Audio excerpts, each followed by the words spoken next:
നമ്മുടെ കണ്ണൂരിലെ ലൈബ്രറികൾ നല്ല രീതിയിൽ ഒരു പൊതു ഇടമാക്കി മാറ്റുക, ലൈബ്രറികൾക്ക് ആവശ്യമായ പിന്തുണകൾ നൽകുന്ന ഒരു പ്രസ്ഥാനമാണ് പീപ്പിൾസ് മിഷൻ. ലൈബ്രറി കൗൺസിലിൻ്റെ വലിയ പിന്തുണയോടുകൂടിയാണ് ഇന്നത്തെ ഈ പരിപാടി സംഘടിപ്പിക്കുന്നത്. ഈ പരിപാടി ഉദ്ഘാടനം ചെയ്യുന്നത് നമ്മുടെ രാജ്യസഭാ MP ഡോക്ടർ വി ശിവദാസൻ അവറുകളാണ്. അദ്ദേഹത്തെ വളരെ ആദരവോടുകൂടി എല്ലാവർക്കും വേണ്ടി ഈ പരിപാടിയിലേക്ക് സ്വാഗതം ചെയ്യുന്നു. നമ്മുടെ ഈ പരിപാടിയുടെ അധ്യക്ഷൻ ലൈബ്രറി കൗൺസിൽ ജില്ലാ സെക്രട്ടറി ബഹുമാനപ്പെട്ട PK വിജയേട്ടനാണ്. വിജയേട്ടനെ വളരെ ആദരവോടുകൂടി എല്ലാവർക്കും വേണ്ടി സ്വാഗതം ചെയ്യുന്നു. ലൈബ്രറി കൗൺസിലിൻ്റെ പ്രസിഡന്റ് ശ്രീ മുകുന്ദൻ മഠത്തിൽ അവർ ഇവിടെയുണ്ട്. അദ്ദേഹത്തെ മുഴുവൻ ആളുകൾക്കും വേണ്ടി സ്വാഗതം ചെയ്യുന്നു.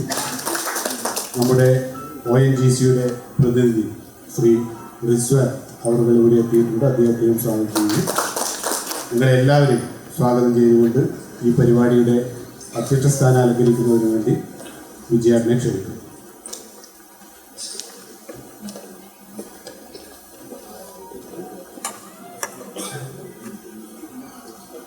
വേദിയിലുള്ള ബഹുമാനപ്പെട്ട MP ഡോക്ടർ വി ശിവദാസൻ, ONGCയുടെ പ്രതിനിധി റിസ്വാനുൽ ഹക്ക്, ലൈബ്രറി കൗൺസിലിൻ്റെ ജില്ലാ പ്രസിഡന്റ് ശ്രീ മുകുന്ദൻ മഠത്തിൽ, K രാഗേഷ് ഉൾപ്പെടെ പ്രിയപ്പെട്ട ഗ്രന്ഥശാല പ്രവർത്തകരെ, പീപ്പിൾസ് മിഷൻ്റെ പ്രധാനപ്പെട്ട ചുമതലക്കാരെ, സുഹൃത്തുക്കൾ, പീപ്പിൾസ് മിഷൻ്റെ പ്രവർത്തനത്തെക്കുറിച്ച് ഒരു പരിചയപ്പെടുത്തലിൻ്റെ ആവശ്യമില്ല എന്ന് ഞാൻ കരുതുകയാണ്. അങ്ങനെ പറയാൻ കാരണം 2022 മുതൽ നമ്മുടെ ജില്ലയിൽ നടത്തുന്ന സവിശേഷമായ ഒരു പ്രവർത്തനത്തെക്കുറിച്ച് പല ഘട്ടങ്ങളിലായി നമ്മൾ അഡ്രസ്സ് ചെയ്തിട്ടുള്ളതാണ്. കൃത്യമായ ഒരു ലക്ഷ്യബോധത്തോടു കൂടിയാണ് 2022 ഇതിൻ്റെ പ്രവർത്തനം ആരംഭിക്കുന്നത്. ആ ലക്ഷ്യം എന്ന് പറയുന്നത് നമ്മുടെ ജില്ലയിലെ ഗ്രന്ഥശാലകൾ മാതൃകാപരമായ രീതിയിൽ അതിൻ്റെ പ്രവർത്തനങ്ങൾ സംഘടിപ്പിക്കണം. നിങ്ങളോട് പലപ്പോഴും ഇതേ വേദിയിൽ വെച്ച് ഞങ്ങൾ തന്നെ പറഞ്ഞിട്ടുള്ള ഒരു കാര്യമുണ്ട്. അന്ന് തയ്യാറാക്കിയിട്ടുള്ള ഒരു വിഷൻ ഡോക്യുമെൻ്റ് ഉണ്ടായിരുന്നു. നമ്മുടെ ലൈബ്രറി എങ്ങനെ ആയിരിക്കണം, അത് സംബന്ധിച്ചുള്ള ഒരു വിഷൻ ഡോക്യുമെൻ്റാണ്. നിരവധി പ്രമുഖരൊക്കെ പങ്കെടുത്തുകൊണ്ട് ചർച്ച ചെയ്തുകൊണ്ട് ഒരു കൃത്യമായ ഒരു രൂപരേഖ തയ്യാറാക്കിയിട്ടുണ്ടായി. അതിൻ്റെ അടിസ്ഥാനത്തിലാണ് ഈ കഴിഞ്ഞ 4 വർഷമായി നമ്മുടെ പ്രവർത്തനങ്ങൾ നടക്കുന്നത്. ഏറ്റവും പ്രധാനമായി നമ്മൾ ലക്ഷ്യം വെച്ചിട്ടുള്ളത് നമ്മുടെ എല്ലാ വാർഡുകളിലേക്കും ലൈബ്രറി വ്യാപിപ്പിക്കുക എന്നുള്ളതാണ്. ഒരു ലക്ഷ്യം അതായിരുന്നു. 2025 ഡിസംബർ മാസം വരെയുള്ള കണക്ക് വെച്ചുകൊണ്ടാണ് ഞാൻ സംസാരിക്കുന്നത്. അന്ന് 1545 വാർഡുകളാണ് ലോക്കൽ ബോഡികളിലെല്ലാം ചേർന്ന് ഉണ്ടായത്. ആ 1545 വാർഡുകൾ, അതോടൊപ്പം 81 ലോക്കൽ ബോഡികൾ, ഇവിടങ്ങളിലെല്ലാം വായനശാല രൂപപ്പെടുത്തി വരിക എന്നുള്ളതാണ്. അതെങ്ങനെയാണ് രൂപപ്പെടുത്തേണ്ടത്, അത് കൃത്യമായ ഒരു രൂപരേഖയും അതിൻ്റെ ഭാഗമായി ഉണ്ടായി. ഓരോ പഞ്ചായത്ത് മുനിസിപ്പാലിറ്റികൾ ഭരിക്കുന്ന ഭരണസമിതിയുമായി ചേർന്നുകൊണ്ട് ഓരോ വാർഡിലേക്കും പുതിയ ലൈബ്രറി തുടങ്ങുക എന്നുള്ളതായിരുന്നു അതിൻ്റെ ഒരു രീതി. അത് പ്രകാരം ജില്ലയിലെ എല്ലാ ലോക്കൽ ബോഡികളിലും MP-യുടെ നേതൃത്വത്തിലുള്ള ഒരു ടീം വിപുലമായ യോഗം വിളിച്ചു ചേർത്തുകൊണ്ടാണ് ഓരോ വാർഡിലും അത് രൂപപ്പെടുത്താൻ ആവശ്യമായിട്ടുള്ള കാര്യങ്ങൾ ചെയ്തത്.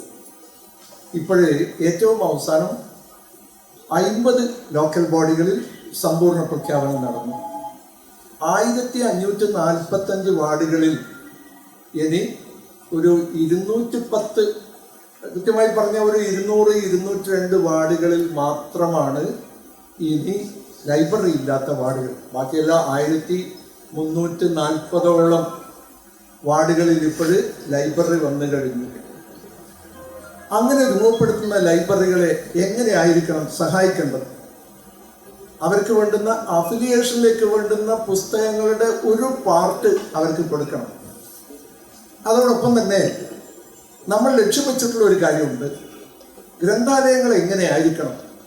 ഒറ്റ വാക്കിൽ നമ്മളത് സാധാരണ വായനശാല മീറ്റിങ്ങുകളിലൊക്കെ പറയുന്നതാണ്.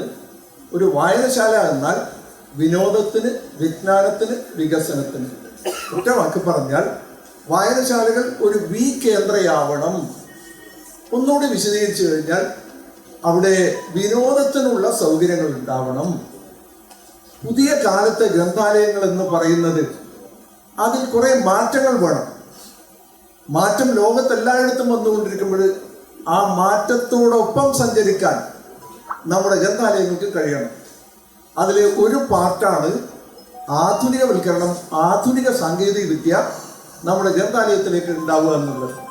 ലൈബ്രറി കൗൺസിലും അതിന് സപ്ലിമെന്റ് ചെയ്തുകൊണ്ട് അല്ലെങ്കിൽ ഈ ലക്ഷ്യം യാഥാർത്ഥ്യമാക്കുന്നതിന് വേണ്ടി നടക്കുന്ന പ്രവർത്തനങ്ങൾ നിങ്ങൾക്കറിയാം. കാറ്റലോഗിംഗ് ഉൾപ്പെടെയുള്ള നിരവധി പരിശീലനങ്ങളും ഗ്രന്ഥാലയങ്ങളെ ആധുനികവൽക്കരണത്തിന്റെ പാതയിലേക്ക് എത്തിക്കാൻ ആവശ്യമായ കാര്യങ്ങൾ ചെയ്യരുത്. അതെല്ലാം ചെയ്തുകൊണ്ടിരിക്കുന്നുണ്ട്. അപ്പോൾ ഗ്രന്ഥാലയങ്ങൾ ഇങ്ങനെ ആധുനികവൽക്കരണത്തിലേക്ക് പോകണം. അതിന് സാങ്കേതിക വിദ്യകൾ അവർക്ക് സ്വായത്തമാക്കാൻ കഴിയണം. അതിനെന്താ പീപ്പിൾസ് മിഷൻ ചെയ്യുന്ന കാര്യം? ലൈബ്രറികൾക്ക് ലാപ്ടോപ്പ്, ആ ലാപ്ടോപ്പ് കൊടുക്കുന്നത് ഈ പുതിയ സാങ്കേതിക വിദ്യ സ്വായത്തമാക്കിക്കൊണ്ട് അതിൻ്റെ പ്രവർത്തനങ്ങളും മെച്ചപ്പെടുത്തണം. ഇപ്പം ഞങ്ങളൊരു 3 കൊല്ലം മുമ്പേ ഇത്തരം ലാപ്ടോപ്പുകൾ സൗജന്യമായി ആദ്യം കൊടുത്തത് മലയോര മേഖലയിലായിരുന്നു. പ്രത്യേകിച്ച് പേരാവൂർ നിയോജകമണ്ഡലം ഉൾപ്പെടെയുള്ള ഇരട്ടിയിലും കണിച്ചാറും കേളകത്തും കൊട്ടിയൂരും അയ്യങ്കുന്നും അതോടൊപ്പം തന്നെ ഉദയഗിരി വരെയുള്ള പഞ്ചായത്തുകൾ ഏറ്റവും കൂടുതൽ മലയോര മേഖലയിലാണ്. ആദ്യഘട്ടത്തിൽ ഇരട്ടിയിലുള്ള മലയോര മേഖലയിലെ പുതുതായി തുടങ്ങിയ ഗ്രന്ഥാലയങ്ങൾക്കാണ് ഏറ്റവും കൂടുതൽ കൊടുക്കുന്നത്. പിന്നീട് മറ്റു മേഖലകളിലേക്ക് അത് പോയി. ഇപ്പോഴ് ഇങ്ങനെ കേന്ദ്രങ്ങളാക്കി മാറ്റുക എന്ന് പറഞ്ഞാൽ ഒരു പഞ്ചായത്തിൽ ഒരു ഗ്രന്ഥാലയമെങ്കിലും മാതൃകയാവുക. ആ മാതൃക എന്നുള്ളത് ഈ പറയുന്ന രീതിയിൽ എല്ലാ പ്രവർത്തനങ്ങളും അതിൽ ഈ സാങ്കേതിക വിദ്യ ഉൾപ്പെടെയുള്ള കാര്യങ്ങൾ വേണം. ജനങ്ങൾക്ക് വേണ്ടുന്ന എല്ലാ സേവനങ്ങളും കൊടുക്കുന്ന കേന്ദ്രമായി ഗ്രന്ഥാലയത്തെ മാറ്റുക വലിയൊരു കാഴ്ചപ്പാടാണത്. അത് സർക്കാരിൻ്റെ കൂടി സഹായത്തോടു കൂടി ആവുള്ളൂ. ഇപ്പോൾ അക്ഷയ കേന്ദ്രങ്ങൾ കൊടുക്കുന്ന എല്ലാ സേവനങ്ങളും ഗ്രന്ഥാലയത്തിന് കൊടുക്കാൻ പറ്റില്ല. അതിൻ്റെതായ പരിമിതികളുണ്ട്. പക്ഷേ ജനങ്ങൾക്ക് ഏതൊക്കെ സേവനങ്ങളാണോ കൊടുക്കാൻ വേണ്ടി പറ്റുക ആ സേവനങ്ങളൊക്കെ ഗ്രന്ഥാലയത്തിന് കൊടുക്കാൻ പറ്റുന്ന രീതിയിലേക്ക് അതിനെ മാറ്റണം. അപ്പോൾ പുതുതായി തുടങ്ങുന്ന ഗ്രന്ഥാലയങ്ങൾക്ക് പീപ്പിൾസ് മിഷൻ ചെയ്യുന്ന കാര്യം അഫിലിയേഷനിലേക്ക് വേണ്ടുന്ന 1000 പുസ്തകങ്ങളാണ് വേണ്ടത്. അപ്പോൾ അത് ഗ്രന്ഥശാല തന്നെ കുറേ പുസ്തകങ്ങൾ സമാഹരിക്കുകയും ആ 1000-ൽ എത്തുന്നതിന് എത്രയാണോ കുറവുള്ളത് എന്ന് പറഞ്ഞാൽ മുഴുവൻ കൊടുക്കലല്ല. അപ്പം നേരത്തെ ആദ്യഘട്ടത്തിൽ 10,000 മുഖവിലയുള്ള പുസ്തകങ്ങളാണെങ്കിൽ പിന്നീട് 20,000 മുഖവിലയുള്ള പുസ്തകങ്ങൾ ഉൾപ്പെടെ പീപ്പിൾസ് മിഷൻ കൊടുക്കുകയുണ്ടായി. ചുരുക്കി പറഞ്ഞാൽ നമ്മുടെ ജില്ലയിലെ ഗ്രന്ഥാലയങ്ങൾ ഗ്രന്ഥശാല ഇല്ലാത്തിടത്തെല്ലാം അത് വ്യാപിപ്പിക്കുകയും അങ്ങനെ രൂപപ്പെടുത്തി വരുന്ന ഗ്രന്ഥാലയങ്ങൾ മാതൃകയാവലും ഇതൊക്കെയാണ് നമ്മുടെ ലക്ഷ്യം. അപ്പം ഞാൻ ഇന്നത്തെ കാര്യം കൂടി വിശദീകരിച്ചുകൊണ്ട് അവസാനിപ്പിക്കാം. ഇന്നിപ്പോൾ അപ്ലൈ ചെയ്തിട്ടുള്ള 73 ഗ്രന്ഥാലയങ്ങൾക്കാണ് ഇന്നിപ്പോൾ ലാപ്ടോപ്പ്, പുസ്തകങ്ങൾ, മറ്റുള്ള കാര്യങ്ങളൊക്കെ കൊടുക്കുന്നത്. ഇതിപ്പോൾ നടത്തുന്നത് ബഹുമാനപ്പെട്ട MP ചെയർമാനായിക്കൊണ്ടുള്ള പീപ്പിൾസ് മിഷൻ, നമ്മുടെ ജില്ലാ പഞ്ചായത്ത് പ്രസിഡന്റ്, വൈസ് പ്രസിഡന്റ് ഉൾപ്പെടെയുള്ള ലൈബ്രറി കൗൺസിലിൻ്റെ പ്രതിനിധികൾ ഉൾപ്പെടെയുള്ള ഒരു ചാരിറ്റബിൾ സംവിധാനമാണിത്. അപ്പോൾ ഇതിൽ MP-യുടെ ഫണ്ട് മാത്രമല്ല, മറ്റ് കമ്പനികളുടെ CSR ഫണ്ട്, ഉദാഹരണത്തിന് നമുക്കിവിടെ ONGC ഉൾപ്പെടെ ഇതിനുള്ള സഹായങ്ങൾ, കോർപ്പറേറ്റ് സോഷ്യൽ റെസ്പോൺസിബിലിറ്റി ഫണ്ട് എന്നുള്ള കാര്യം നമുക്കറിയാം. ഈ ഫണ്ടൊക്കെ ലഭിച്ചുകൊണ്ടാണ് നമ്മുടെ പീപ്പിൾസ് മിഷൻ വായനശാലകളുടെ പ്രവർത്തനം മെച്ചപ്പെടുത്തുന്നതിന് വേണ്ടിയുള്ള സഹായങ്ങൾ ചെയ്യുന്നത്. അപ്പം നമ്മുടെ മുമ്പിലുള്ള ലക്ഷ്യം നമുക്ക് അടുത്തെത്തിയതേ ഉള്ളൂ. ജില്ലയിലെ മുഴുവൻ വാർഡുകളിലേക്കും അതിനുള്ള പ്രവർത്തനങ്ങൾ ആരംഭിച്ചു കഴിഞ്ഞു. അങ്ങനെ രൂപീകരിക്കുക എന്ന് മാത്രമല്ല, അതിനെ നടത്തിച്ചു കൊണ്ടുപോവുക, പ്രവൃത്തിപാദത്തിലേക്ക് എത്തിക്കുക, ഈ പ്രവർത്തനങ്ങളെല്ലാം ഉണ്ട്. ഇതിനെല്ലാം സഹായകരമായ രീതിയിലാണ് പീപ്പിൾസ് മിഷന്റെ പ്രവർത്തനങ്ങൾ നടക്കുന്നത്. മറ്റ് വിശദാംശങ്ങളൊക്കെ MP കൂടി സംസാരിക്കുമെന്നുള്ളത് കൊണ്ട് ഞാൻ എൻ്റെ അധ്യക്ഷ ഭാഷണം ഇവിടെ അവസാനിപ്പിക്കുകയാണ്. ഇവിടെ വളരെ നേരത്തെ തന്നെ നമ്മുടെ ഗ്രന്ഥശാല പ്രവർത്തകരെല്ലാം ഇവിടെ എത്തിയിട്ടുണ്ട്. ഒരല്പം താമസിച്ചു പോയി എന്നുള്ളത് ശരിയാണ്. ചീഫ് ഗസ്റ്റ് ഒക്കെ വരുന്നതിന് ഒരല്പം ലേറ്റ് ആയതുകൊണ്ടാണ് തുടങ്ങുന്നതിൽ താമസം വന്നിട്ടുള്ളത്. അപ്പോൾ ഈ പങ്കെടുത്തിട്ടുള്ള മുഴുവൻ ഗ്രന്ഥശാല പ്രവർത്തകരെയും സ്നേഹാഭിവാദ്യങ്ങൾ അറിയിച്ചുകൊണ്ട് ഈ ചടങ്ങിൻ്റെ ഔപചാരികമായ ഉദ്ഘാടനം നിർവഹിക്കുന്നതിന് വേണ്ടി ബഹുമാനപ്പെട്ട MP ഡോക്ടർ വി ശിവദാസനെ ആദരപൂർവ്വം ക്ഷണിക്കുന്നു.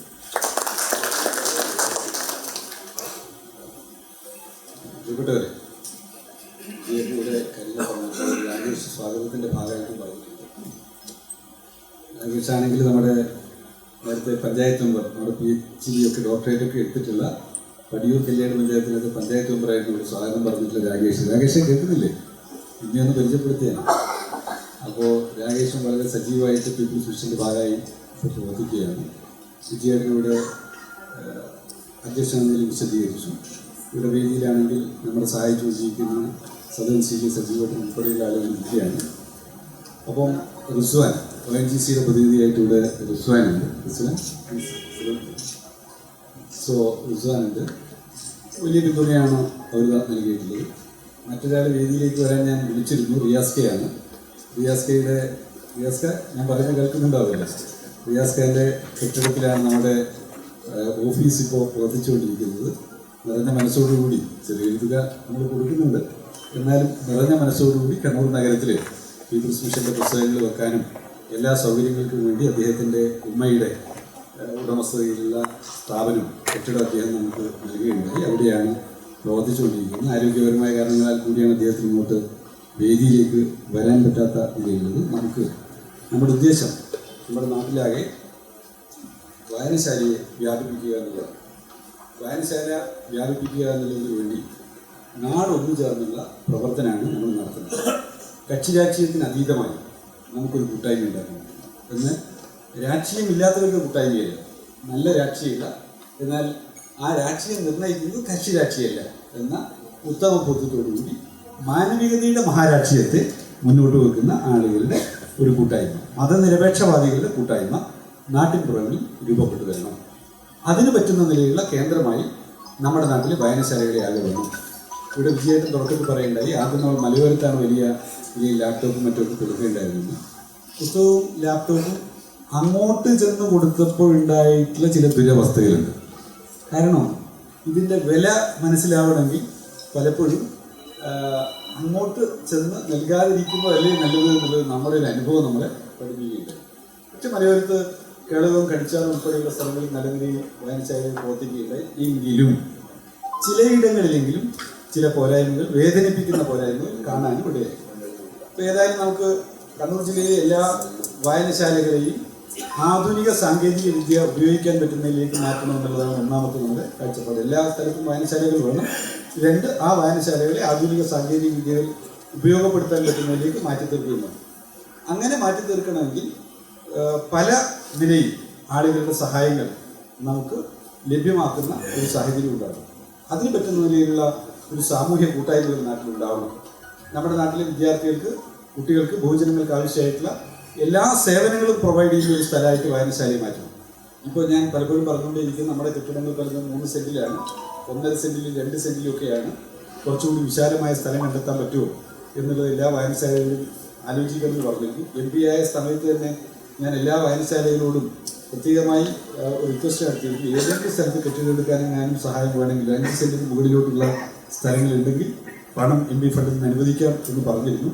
പക്ഷേ ഇപ്പോഴാണ് നമ്മൾ തളിപ്പറമ്പുകാർ ഇപ്പോൾ വന്നിട്ട് പറയുന്നത് 20 സെൻറ്റ് സ്ഥലമുണ്ട്, ഞങ്ങൾക്ക് കെട്ടിടമെടുക്കാം, നമ്മുടെ കാലാവധി കഴിയാൻ പോകും. ഞാൻ അവരോട് പറഞ്ഞു കാലാവധി കഴിയാൻ പോവുകയാണ്, പെട്ടെന്ന് പണി പൂർത്തിയാക്കുമെന്ന് ഉറപ്പുണ്ടെങ്കിൽ പണം അനുവദിക്കാം എന്ന് പറയുണ്ടായി. 5 സെൻറ്റിന് മുകളിലോട്ടുള്ളത് ഇനിയിപ്പോൾ 3 സെൻറ്റ് ആണെങ്കിലും നമുക്ക് ആലോചിക്കാം. കാരണം എന്ന് വെച്ചാൽ 5 സെൻറ്റിന് മുകളിലോട്ടുള്ളതാണെങ്കിൽ ഗുണം എന്താ വെച്ചാൽ ലൈബ്രറി കൗൺസിലിന് പൈസ അതിന് വെക്കാനാവും. 8 ലക്ഷം രൂപ ലൈബ്രറി കൗൺസിലിന് വെക്കാനാവും. അങ്ങനെ വന്നു കഴിഞ്ഞാൽ ഒരു 15 ലക്ഷം 20 ലക്ഷം രൂപ MP ഫണ്ടും ഒരു 8 ലക്ഷം രൂപ നമ്മുടെ ലൈബ്രറി കൗൺസിലിൻ്റെ പൈസ ഉപയോഗിച്ച് കഴിഞ്ഞാൽ മോശമല്ലാത്ത ഒരു കെട്ടിടം എടുക്കാൻ പറ്റും എന്നുള്ളതാണ് കണക്ക് കൂട്ടിയിരുന്നത്. ഇനി എവിടെയെങ്കിലും ഈ നിലയിൽ 5 സെൻറ്റിന് മുകളിലോട്ട്, അതായത് എൻ്റെ പറഞ്ഞു വരുന്നത് ചെറിയ സ്ഥലം മാത്രമേ ഉള്ളൂ എന്നുള്ളതാണ് പ്രശ്നം. എന്നാലും നമുക്ക് നല്ല പ്രാധാന്യമുള്ള സ്ഥലങ്ങളാണെങ്കിൽ നമുക്ക് ആലോചിക്കുന്നതിന് പ്രശ്നമില്ല. പക്ഷെ പരമാവധി ഇടങ്ങളിൽ എവിടെയെങ്കിലും വെച്ചാൽ സ്വന്തമായി എഞ്ചിനീയർ വെച്ച് വർക്ക് മോണിറ്റർ ചെയ്യാൻ പറ്റുന്ന, സ്വന്തമായ രീതിയിൽ തന്നെ വർക്ക് ഏറ്റെടുക്കാൻ പറ്റുന്ന ബന്ധങ്ങളുണ്ടെങ്കിൽ നിങ്ങൾക്ക് പൂർത്തീകരിക്കാൻ പറ്റും. അല്ലെങ്കിൽ നമ്മുടെ ഭരണ സംവിധാനത്തെ മാത്രം ആശ്രയിച്ചാണെങ്കിൽ നമുക്ക് കെട്ടിട നിർമ്മാണം പൂർത്തീകരിക്കാൻ പറ്റില്ല. പലപ്പോഴും എഞ്ചിനീയർമാരായിട്ട് ആളുകൾ ഞങ്ങൾക്ക് ആ പണിയുണ്ട് ഈ പണിയുണ്ട് എന്ന് ഫയൽ മാറ്റി വയ്ക്കുകയും അവസാനം മഴയാണ് അതാണ് ഇതാണെന്ന് പറഞ്ഞിട്ട് പണി പൂർത്തീകരിക്കാൻ പറ്റാത്ത ഒരു സ്ഥിതി ഉണ്ടാകുന്നതുകൊണ്ടാണ്. എവിടെയെങ്കിലും അങ്ങനെ ചെയ്യാനുള്ള സാധ്യത ഉണ്ടെങ്കിൽ ഉടൻ MD ഓഫീസിൽ ബന്ധപ്പെട്ട് കഴിഞ്ഞാൽ വായനശാലകൾക്ക് പറ്റാവുന്ന സഹായം ചെയ്യാമെന്ന് പറഞ്ഞിട്ടുള്ളത്. 2, നമ്മുടെ ലൈബ്രറി കോൺഗ്രസിൻ്റെയും തുടർച്ച കൂടി നമ്മൾ ആലോചിച്ചുകൊണ്ടിരിക്കുകയാണ്. ഹൈദരാബാദിലാണ് അടുത്ത ലൈബ്രറി കോൺഗ്രസ് പ്ലാൻ ചെയ്തിട്ടുള്ളത്. ഹൈദരാബാദിൽ പ്ലാൻ ചെയ്തിട്ടുള്ള ലൈബ്രറി കോൺഗ്രസിനുള്ളവരൊക്കെ പിന്തുണ അതിനാവശ്യമാണെന്ന് പറഞ്ഞാൽ കണ്ണൂരിലെ വായനശാലകൾ നമ്മൾ പുറത്തറിയിക്കാൻ പറ്റും. ഇപ്പോൾ ഇന്ന് റിസ്വാനെ കുറച്ച് വായനശാലകൾ libraries what I am telling, I like to introduce some of the libraries to you wherever the centers of excellence in here. അപ്പോൾ നമ്മളിങ്ങനെ ആലോചിക്കും നമുക്കുണ്ടായിരുന്ന മലയാള പുസ്തകം മനസ്സിലായില്ല എന്നതുകൊണ്ട് ഒരു സൗകര്യമുണ്ട്. അതുകൊണ്ട് കാണിച്ചു കൊടുക്കാൻ പറ്റുന്ന വായനശാലയില്ല. അതാണ് കാണിച്ചു കൊടുക്കാൻ സപ്തരാശി വായനശാല, സപ്തരാശി നമുക്ക് ഇവിടുന്ന് അങ്ങോട്ട് അവിടത്തേക്ക് തന്നെ കൂട്ടിക്കൊണ്ടുവന്ന സ്ഥിതിയാണ്. എന്ന് വെച്ചാൽ ഏത് സമയത്തും ആളുകളെല്ലാം കാണിച്ചു കൊടുക്കാൻ പറ്റുന്ന ഒരു വായനശാല നമുക്ക് അങ്ങനെയുള്ളതായിട്ട് നമ്മുടെ വായനശാലകൾ മാറ്റാൻ പറ്റും. അങ്ങനെ വരുമ്പോൾ ഒരു ഗുണം വെച്ചാൽ ഒന്ന് നമുക്ക് ആളുകളെ കാണിച്ചു കൊടുക്കാനും അവർക്ക് കണ്ണൂരിനെ കുറിച്ചുള്ള ഒരു മതിപ്പ് കൂടുതലായി രൂപപ്പെടുത്താനും കണ്ണൂരിലെ ലൈബ്രറി പ്രസ്ഥാനത്തെ കുറിച്ചുള്ള മതിപ്പ് രൂപപ്പെടുത്താനും പറ്റും. അതുകൊണ്ട് നമ്മുടെ എല്ലാ വായനശാലകളിലും നമുക്ക് ഒരു ആകർഷകമായ നിലയിലേക്ക് മാറ്റി തീർക്കാൻ ഒരു വായനശാലയും മനുഷ്യരുടെ ഹൃദയം നമ്മുടെ മാഷിയോട് ഇരിക്കുകയാണ്. എത്രമാത്രം തൻ്റെ വായനശാലയോടുള്ള ഹൃദയബന്ധമുണ്ട് എന്നുള്ളത് എനിക്ക് നേരിട്ടറിയാവുന്നതാണ്. നമ്മൾ ഇരിക്കുകയാണല്ലോ ആ വായനശാലയുടെ ഓരോ കാര്യത്തിലും എത്ര തൽപരനായിട്ട് ഇടപെടണമെന്ന് നമുക്കറിയാം. നാട്ടിൽ ഓരോ വായനശാലയും ഓരോ വായനശാല പ്രവർത്തകരുടെ ഹൃദയം പോലെ ചേർന്ന് കിടക്കുന്നതാണ്. അതുകൊണ്ട് ആ വായനശാലകളെ ആണെങ്കിലും മെച്ചപ്പെടുത്തിയാൽ നമുക്ക് നമ്മുടെ വായനശാലകൾ കാണാനൊക്കെ വരുന്ന ആളുകൾക്ക് ഇങ്ങനെ പല നിലയിൽ സഹായം നൽകാനും പല നിലയിൽ പഠിക്കാനും ഒക്കെ വരുന്ന ആളുകൾക്ക് സഹായമാവും എന്നുള്ളതാണ്. ഈ അടുത്ത് നമ്മുടെ ബാംഗ്ലൂരിൽ നിന്ന് സ്റ്റാറ്റിസ്റ്റിക്സ് ഇൻസ്റ്റിറ്റ്യൂട്ടിൻ്റെ നമ്മുടെ VK രാമേന്ദ്രൻ അയച്ചിട്ട് അവരൊരു പഠനസംഘം വരികയുണ്ടായി. അവരും കണ്ണൂരിൽ നിന്ന് കുറച്ച് ലൈബ്രറികൾ അവർ ആദ്യം തന്നെ പറഞ്ഞ് നമ്മൾ അധികം കൊടുക്കുന്ന കുറച്ച് വായനശാലകൾ അത് വേണ്ട, പുതിയ ഏതെങ്കിലും നിങ്ങൾ വായനശാലകളുടെ പേര് പലപ്പോഴും അറിയപ്പെടുന്ന വായനശാലകളൊന്നും വേണ്ട, ചെറിയ ഏതെങ്കിലും വായനശാലകളിലേക്ക് അവർ പോകാൻ പറ്റുന്നുണ്ടായിരുന്നു. ഒരു കുറച്ച് കണ്ണൂർ ജില്ലയിലെ മലയോരത്തെ വായനശാലകളിലൊക്കെ പോകുന്നുണ്ടായിരുന്നു. അപ്പോൾ ഈ മാതൃകയെ നമുക്ക് ഒന്നുകൂടി ഉയർത്തിപ്പിടിക്കാൻ പറ്റണം എന്നുള്ളതാണ് സൂചിപ്പിക്കുന്നത്. അതിൽ ആ കൂട്ടായ്മയോടുകൂടി മുമ്പോട്ട് പോകാൻ കഴിയുകയും കൂടുതൽ മെച്ചപ്പെടുത്താൻ കഴിയണം എന്ന് മാത്രം അഭ്യർത്ഥിച്ച് കേരളത്തെ സംബന്ധിച്ചിടത്തോളം പുതിയൊരു അന്തരീക്ഷത്തിലേക്ക് നമ്മൾ പുതിയ ഗവൺമെൻറ് വന്നിരിക്കുന്നു. ആ ഗവൺമെൻറ്റിലായിട്ട് എന്തൊക്കെയാണ് മാറ്റങ്ങൾ എന്നുള്ളത് നമുക്ക് ഇന്ന് പ്രഡിക്റ്റ് ചെയ്യാൻ പറ്റുന്ന ഒരു കാര്യമില്ല. പക്ഷേ ലൈബ്രറികൾ പൊതു ഇടങ്ങൾ ആഗ്രഹിക്കുന്നത് സർക്കാരിൻ്റെ വലിയ പിന്തുണയാണ്. പൊതു ഇടങ്ങൾക്ക് ലൈബ്രറികൾക്ക് വലിയ പിന്തുണ ഉണ്ടാവണം എന്നുള്ളതാണ് നമ്മൾ ആകെ ആഗ്രഹിക്കുന്നത്. ലൈബ്രറികളിലെ ലൈബ്രറിയന്മാരെ ശാക്തീകരിക്കുക എന്നുള്ളതും പ്രധാനപ്പെട്ട ഒരു ഉത്തരവാദിത്തമായിട്ട് നമ്മൾ കാണുകയാണ്. പലപ്പോഴും ലൈബ്രറിയന്മാരെ ശാക്തീകരിക്കണം എന്ന് പറയുമ്പോൾ ആ സ്വയം സന്നദ്ധമായിട്ടുള്ള ഇടപെടൽ വരാത്തതിൻ്റെ ഒരു പ്രശ്നം നമ്മുടെ മുന്നിലുണ്ട്.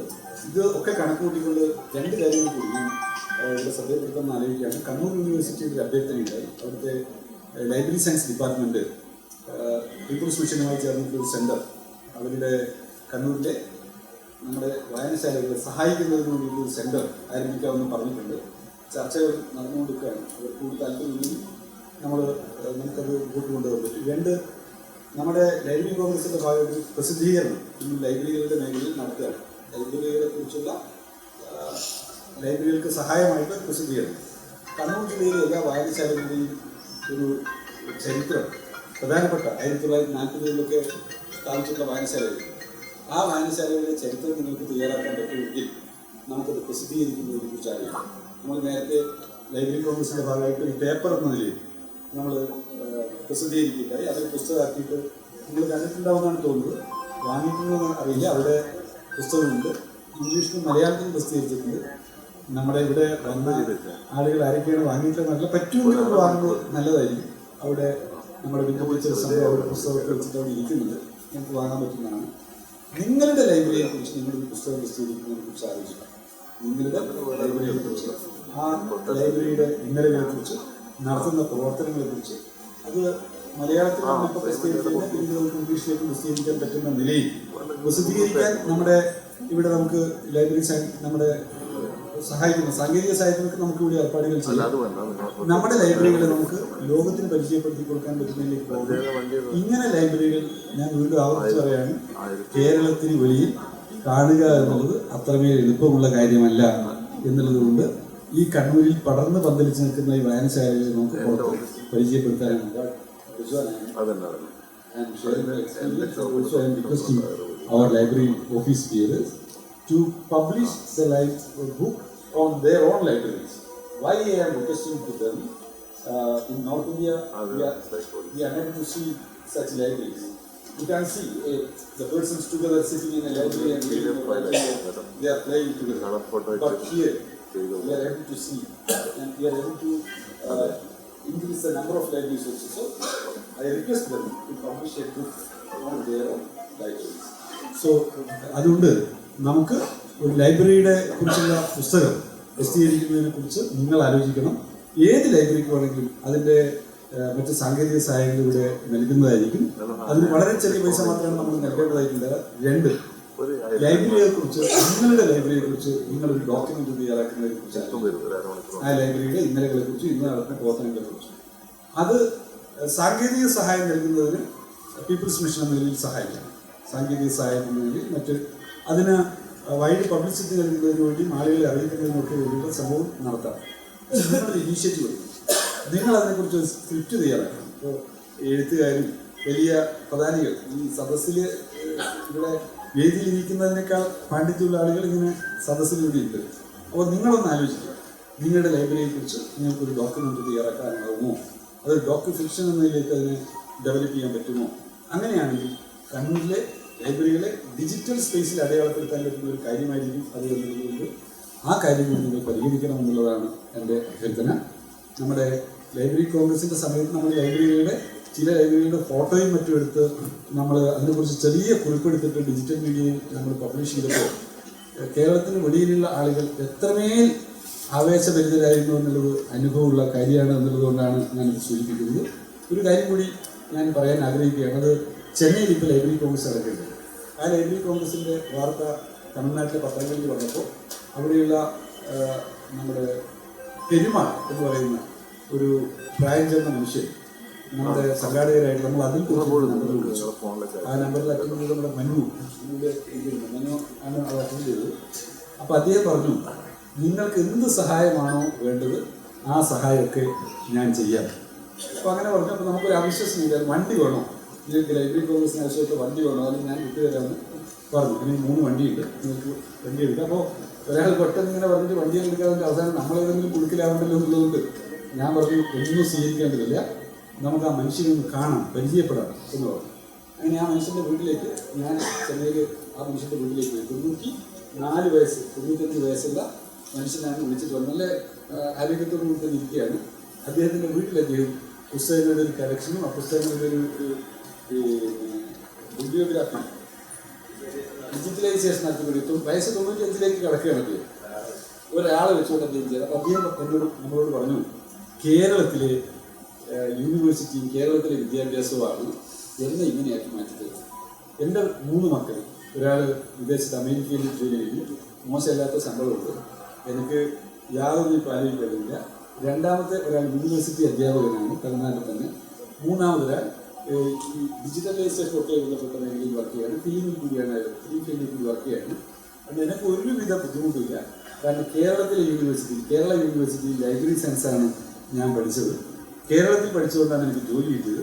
അതുകൊണ്ട് ഇപ്പം ഞാൻ ആലോചിക്കുന്നത് ലൈബ്രറികളെ എങ്ങനെ ശക്തിപ്പെടുത്താമെന്നുള്ളത് മാത്രമാണ് ഞാൻ ആലോചിക്കുന്നതെന്ന് പറഞ്ഞിട്ട് അദ്ദേഹത്തിൻ്റെ കുറേ അനുഭവങ്ങൾ പങ്കിട്ടു. ലൈബ്രറി കോൺഗ്രസിൻ്റെ ഉദ്ഘാടന വേദിയിൽ ഏറ്റവും മുമ്പിലായി വന്നിട്ട് അദ്ദേഹം സദസ്സിലിരിക്കുകയും എൻറാമിന് ഒരു ഷെയ്ക്കിൻ്റെ കൊടുക്കുകയും ഒക്കെ ചെയ്തിട്ട് അദ്ദേഹം പോകുന്നുണ്ട്. അദ്ദേഹം നമുക്ക് ലൈബ്രറി കോൺഗ്രസിന് വേണ്ടി അദ്ദേഹത്തിൻ്റെ വാഹനം പിന്നീട് ഇത്രയും പറഞ്ഞതിന് ശേഷം നമ്മളെ വാഹനം സ്വീകരിക്കുകയും ചെയ്തു. അദ്ദേഹത്തിന് ആ ദിവസങ്ങളിൽ ലൈബ്രറി കോൺഗ്രസ് പർപ്പസിന് വേണ്ടി സ്വീകരിക്കുകയും. ഞാൻ പറഞ്ഞത് ലൈബ്രറി പ്രസ്ഥാനത്തെ സ്നേഹിക്കുന്ന ഒരുപാട് ആളുകൾ നമ്മുടെ നാട്ടിലുണ്ട്. അവർക്ക് അവർ മറ്റു മേഖല ഇപ്പം നമ്മുടെ സജീവമായിട്ട് കൂടി ഇരിക്കുകയാണ്. അദ്ദേഹം ബിസിനസ്സിൻ്റെ ഒക്കെ മേഖലയിലാണ്. പക്ഷേ ലൈബ്രറികൾ വളരണമെന്നും അതിനെ സഹായിക്കണമെന്നുള്ള പിന്തുണ നൽകാൻ വേണ്ടി നിൽക്കുകയാണ്. നമ്മുടെ റിയാസ്കയെ കുറിച്ച് ഞാൻ പറഞ്ഞു. നമുക്ക് ഈ യാത്രയിൽ നമ്മളിങ്ങനെ കുറേ ആളുകളെ പരിചയപ്പെടുകയാണ്. കണ്ണൂരിൽ തന്നെ ഇപ്പോൾ ഇതുപോലൊരു പരിപാടിയിൽ പങ്കെടുത്ത മറ്റൊരാൾ നമ്മുടെ വി പ്രദീപനോട് ചോദിക്കില്ല, നിങ്ങൾക്ക് എന്തെങ്കിലും ഞങ്ങൾ എന്തെങ്കിലും പിന്തുണ നൽകേണ്ടതുണ്ടോ? വി പ്രദീപൻ നമ്മുടെ പരിശീലന വി പ്രദീപൻ അതിനോട് പറയുണ്ടായി. വന്ന പരിപാടിയിൽ പങ്കെടുത്ത ഒരാൾ ചോദിക്കുകയാണ്. കാരണം ലൈബ്രറികളെ സഹായിക്കണം എന്ന് പറഞ്ഞിട്ട് ആളുകളിൽ നിന്ന് നിൽക്കണം. പക്ഷേ നമ്മുടെ ലൈബ്രറിയെ അതിനൊപ്പം മറ്റിലേക്ക് മാറ്റി തീർക്കാൻ കഴിയണം. ഈ പ്രദീപനോട് ആ ചോദ്യം ചോദിക്കാൻ കാരണം എന്ന് വെച്ചാൽ പ്രദീപൻ്റെ വായനശാലയെ ആ നിലയിൽ പ്രവർത്തിപ്പിക്കുന്നു എന്നുള്ളതോടുകൂടിയാണ് അങ്ങനെ ചോദിക്കുന്ന നിലയില്ല. ഞാൻ പറഞ്ഞത് നമുക്ക് കൂട്ടായി ഈ പ്രവർത്തനത്തെ മുമ്പോട്ട് കൊണ്ടുപോകാമെന്ന് മാത്രം പറഞ്ഞ് കൂടുതൽ വിശദീകരിക്കാതെ പരിപാടി ഔപചാരികമായി ഉദ്ഘാടനം ചെയ്ത് അറിയിക്കുന്നു. എല്ലാവരെയും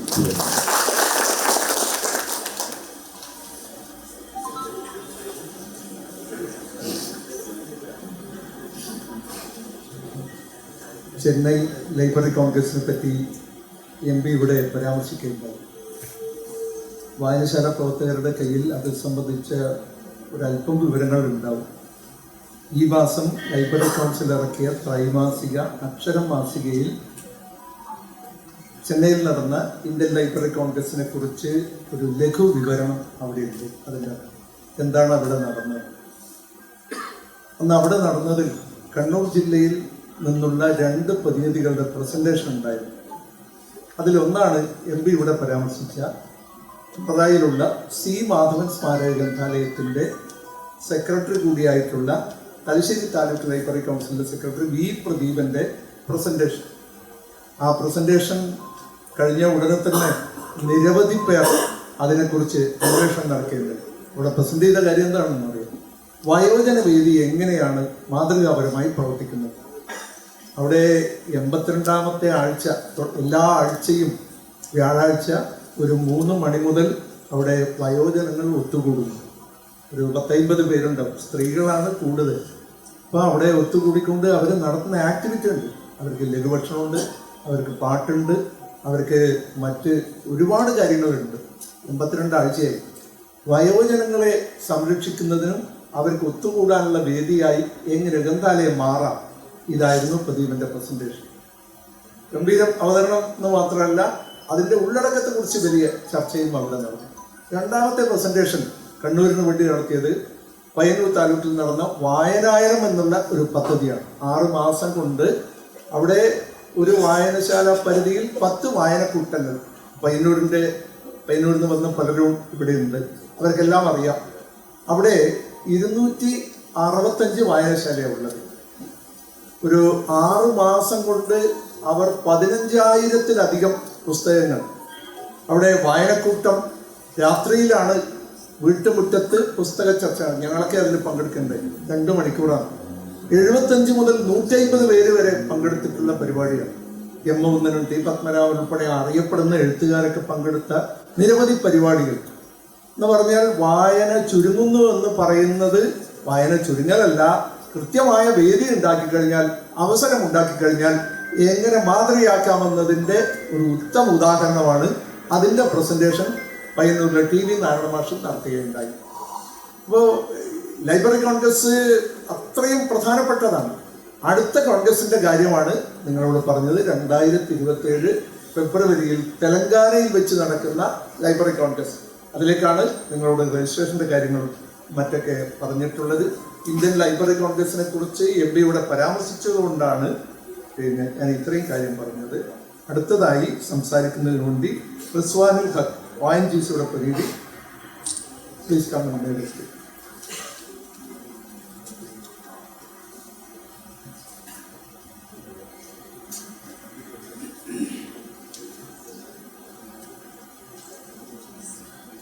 Respected Dr. A.C. Dasan,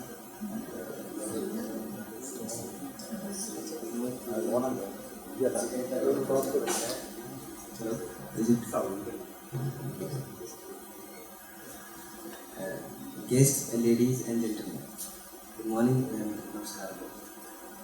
I would like to start with an apology that I do not understand Malayalam or speak it, but thanks to Dasan, he translated everything to me and now I know the crux of it. So, I, Rizwanul Haq, I'm here on behalf of ONGC Foundation, and it is a privilege for me to represent ONGC Foundation for such a good cause. We are glad to support this initiative under our CSR program. We are distributing laptops and furnitures to the libraries across the Kannur district. I would also start with a story that the first time I was in Kannur, it was in 22. I have a friend here in Kannur, in Malapattam. The first day I went to her home, I saw a library in his village, and I asked him what is this, and then he tells me that it is very common in our district that every village has a library. That, you know, that was very thoughtful for place to have such things, and this was new for me. And fortunately, after 3 or 4 years, I got the same project, for the distribution of libraries to all the district. Distribution of laptops in all district libraries. So yeah, I think this is a very good initiative, and we at ONGC Foundation are committed to such projects in the field of education and environment and all such things. Thank you very much.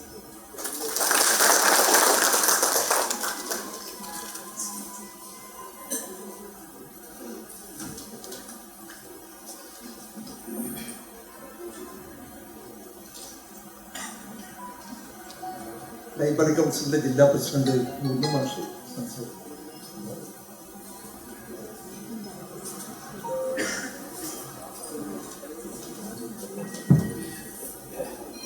ബഹുമാനായ doctor Yesudas ഉൾപ്പെടെ വേദിയിലും സദസ്യരുമായ പ്രിയപ്പെട്ടവരെ, വളരെ നേരത്തെ തന്നെ ഈ പരിപാടിക്ക് വേണ്ടി ഇവിടെ എത്തിച്ചേർന്നവരാണ് ധാരാളമുള്ളത്.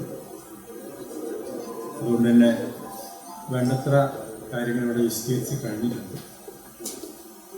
പ്രസംഗമല്ല നിങ്ങൾ ആഗ്രഹിക്കുന്നത്, അതല്ല നമ്മുടെ ലക്ഷ്യം.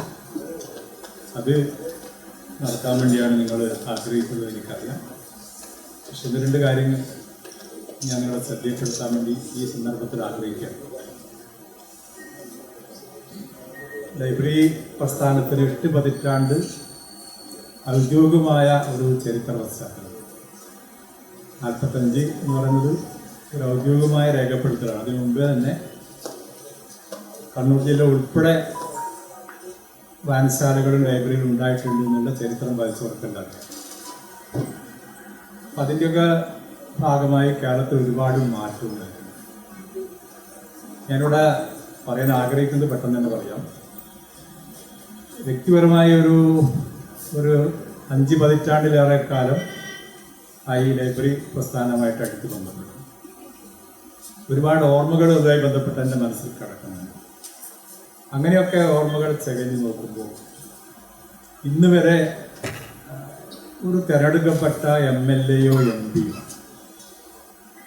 ലൈബ്രറി പ്രസ്ഥാനത്തെ ഇങ്ങനെ നേരിട്ട് ഭാഗവാക്കാക്കിക്കൊണ്ട് രംഗത്ത് വരുന്ന ഒരു ചരിത്രം എൻ്റെ ഓർമ്മയിലില്ല. ഒരുപാട് ഓർമ്മിച്ച് നോക്കി വിശ്വസിക്കുന്നുണ്ട്. ഞാൻ പലപ്പോഴും ആലോചിച്ചൊരു കാര്യമുണ്ട്. പൊതുവെ നമ്മുടെ ജനപ്രതിനിധികൾ അവർ തെറ്റിയെന്നല്ല എൻ്റെ അർത്ഥം. പൊതുവെ ജനപ്രതിനിധികളൊക്കെ അവരുടെ ഫണ്ടുകളൊക്കെ കേന്ദ്രീകരിക്കുക, പാലം നിർമ്മിക്കാനും കെട്ടിടം നിർമ്മിക്കാനും അതുപോലെ പല സാമൂഹ്യ ലക്ഷ്യങ്ങൾക്ക് വേണ്ടിയാണ് ഉപയോഗിക്കുന്നത്. എന്തുകൊണ്ടാണ് ഒരു MP നമ്മൾ ആരും പറയാതെ സ്വമേധയാ ഈ രംഗത്ത് കാലെടുത്ത് വെച്ചത്? ഏതാണ്ട് 5 വർഷമാകാൻ പോവുക.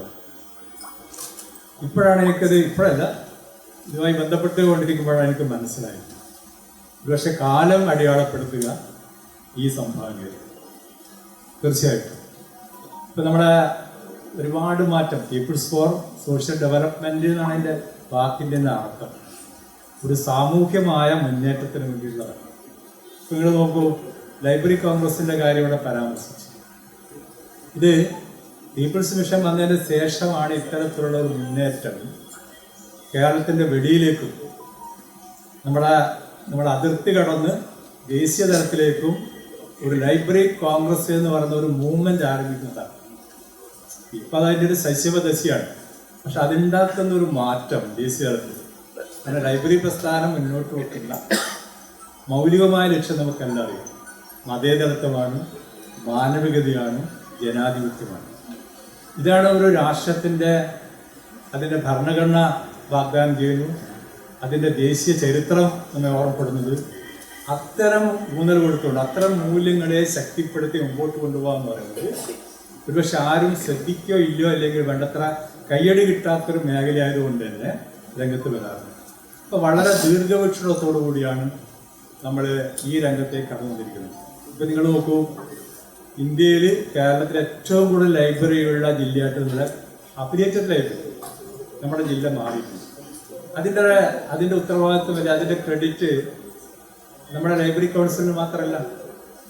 നോക്കൂ, എല്ലാ വാർഡിലേക്കും ലൈബ്രറി എന്ന് പറയുന്ന സ്വപ്നം എന്ന് പറഞ്ഞാൽ അതീവ ദുഷ്കരമാണ്. കാരണം എല്ലാവരുടെയും സാമൂഹ്യ സാഹചര്യം ഒരുപോലെയല്ല, അതീവ വ്യത്യസ്തമാണ്.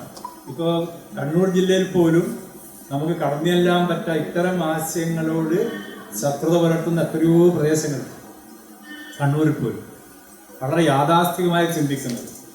ഇന്നലെ വരെ എന്താണോ ചിന്തിച്ചത്, അണുകിട മാറാതെ പിറകോട്ട് പോകാൻ ആഗ്രഹിക്കുന്ന സമൂഹമാണ് പല സ്ഥലത്തും. അവിടെയാണ് പുതിയൊരു സന്ദേശം വർദ്ധപ്പെടുത്തിക്കൊണ്ട് ഓരോ ലൈബ്രറി സ്ഥാപിക്കുക എന്നുള്ളത്. അതിൻ്റെ പ്രാധാന്യം നമുക്ക് വേണ്ടത്ര ഉൾപ്പെടാൻ സാധിച്ചിട്ടില്ല. നമ്മളങ്ങനെ ഒരു സൈദ്ധാന്തികമായ കാര്യങ്ങളെക്കുറിച്ച് നമുക്ക് ബോധം ഉണ്ടാകുമ്പോഴാണ് ഞാൻ വിചാരിക്കുന്നത് കുറേയും കൂടി നമുക്ക് ഇതിനോട് ഡെഡിക്കേഷൻ ഉണ്ടാകും. ഇപ്പം നിങ്ങൾ 8:30-9 മണിക്ക് വന്ന് ഇത്രയും കാത്തിരിക്കുമ്പോൾ ചിലരുടെയെങ്കിലും മനസ്സിൽ ഒരു വ്യക്തതാബോധം ഉണ്ടാകും. ഒരുപാട് തിരക്ക് മാറ്റി വെച്ചിട്ട് ഇങ്ങനെയാണത്. നേരെ മറിച്ച് ഇതിൻ്റെ ഒരു മൂല്യം നിങ്ങളുടെ മനസ്സിൽ അതിശക്തമായിട്ടുണ്ടാകുമ്പോഴോ എന്ത് ത്യാഗവും സഹിക്കാൻ നിങ്ങൾ തയ്യാറായി. ഒരു 10 പുസ്തകവും ലാപ്ടോപ്പ് അല്ലേ എൻ്റെ വിഷയം. അതുണ്ടാക്കുന്ന നമ്മൾ ഉയർത്തിപ്പിടിക്കുന്ന ആശയങ്ങൾക്ക് ഇടം കിട്ടുന്നു അത് എന്നാണ് നോക്കേണ്ടത്. ഞാൻ ഒരുപാട് പറയുന്നില്ല. തീർച്ചയായിട്ടും നമ്മുടെ കാലം നമ്മളോട് ആവശ്യപ്പെടുകയാണ്.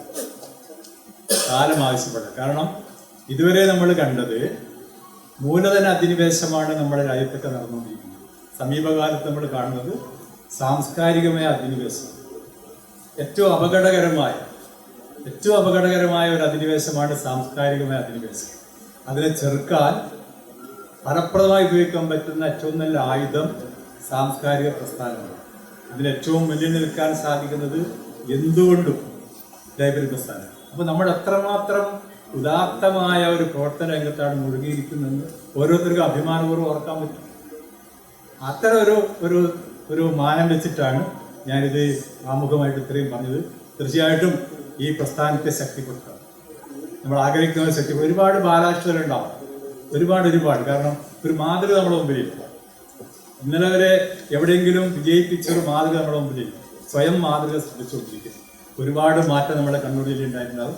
ഒരുപാട് ഈ മാറ്റത്തിൻ്റെ ഇടയിൽ അല്ലറ ചില്ലറ ചെറിയ പ്രായോഗിക പ്രയാസങ്ങളൊക്കെ ഉണ്ടായിട്ടുണ്ടാകും. പക്ഷെ അത് ആ മഹത്തായ ലക്ഷ്യത്തിൻ്റെ മാർഗത്തിലുണ്ടാകുന്ന ഒരു സ്വാഭാവികമായ ചെറിയ പോറലുകളാണ് എന്നുള്ളത് ഇതിൽ നമ്മളെല്ലാവരും ക്ഷമിക്കാൻ തയ്യാറാണ്. തീർച്ചയായും നമുക്കെന്നെ പ്രോത്സാഹിപ്പിക്കണം എന്ന് മാത്രം പറഞ്ഞുകൊണ്ട് ഈ വേദി പങ്കിടാൻ വേണ്ടി സന്ദർഭം സൃഷ്ടിച്ച ഈ സംഘടനയെ അഭിനന്ദിച്ചുകൊണ്ട് ഞാൻ നിർത്തുന്നു.